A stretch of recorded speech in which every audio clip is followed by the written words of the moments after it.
Je ne cherche pas à donner des leçons, je cherche à partager en fait des choses qui me sont arrivées et qui peuvent arriver à tout un chacun finalement.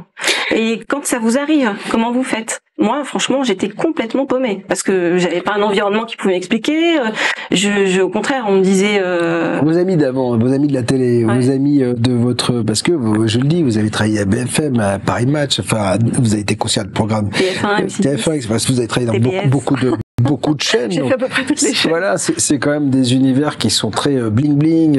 J'en viens, donc je sais ce que c'est. Donc on est dans le bling bling, on est dans le paraître absolu, etc. Et puis tout d'un coup là, vous passez de l'autre côté où on se dit que le paraître il a pas beaucoup d'importance, l'ego il faut le mettre de côté, etc. Vous avez gardé des amis de cette époque et comment elles vous voient aujourd'hui?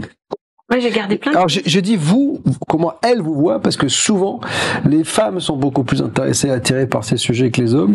Mais est-ce que vous avez, peut-être dans leur garçon-fille, des gens qui aujourd'hui vous voient d'une façon différente de celle avec laquelle ils vous voyaient à l'époque?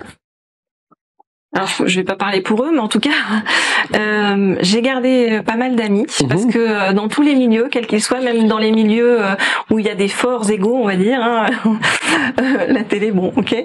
Dans tous les milieux, il y a des bonnes personnes.